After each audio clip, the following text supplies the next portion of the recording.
अस्सलामुअलैकुम, आप देख रहे हैं मलेशिया न्यूज। खबर शामिल करते हैं हारूनाबाद से।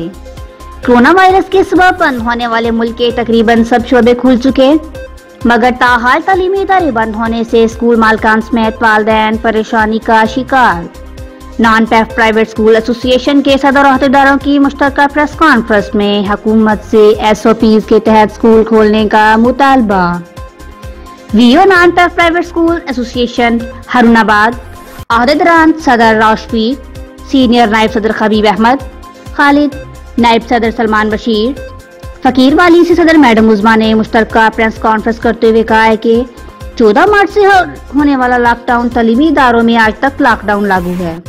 गवर्नमेंट की तरफ से स्कूल खोलने की मुख्तलिफ तारीखें दी गयी, पर ऐसा ना हो सका।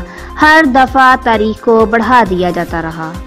उन्होंने कहा है कि उम्मीद थी कि हुकूमत 15 अगस्त को स्कूल खोल देगी, लेकिन तारीख को एक दफा फिर बढ़ा दिया गया और 15 सितंबर तक चली गई।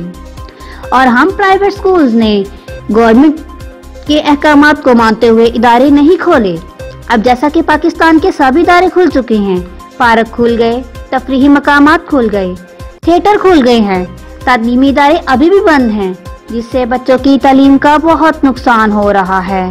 बच्चों के 6 माह ज़ाया हो चुके हैं। 6 माह ज़ाया होने का मतलब है कि बच्चे 2 साल से 3 साल पीछे चले गए हैं। अगर फौरी स्कूल ना खोले गए तो ये बच्चे ज़हनी तौर पर पस्त और मफलूज हो जाएंगे। इनका मुस्तकबिल रोशन नहीं रहेगा। हमारी गवर्नमेंट ऑफ पंजाब से गुजारिश है कि 7 सितंबर को SOPs के साथ तमाम क्लासेस के साथ स्कूल खोलने का ऐलान करे, ताकि 15 सितंबर से स्कूल खुल सके और बच्चे तालीम से महरूम ना रहें। कैमरामैन सोहल निसार के साथ चौधरी ज़ैन जावेद, मलेशिया न्यूज हारूनाबाद। मजीद खबरों के लिए देखते रहिए मलेशिया न्यूज।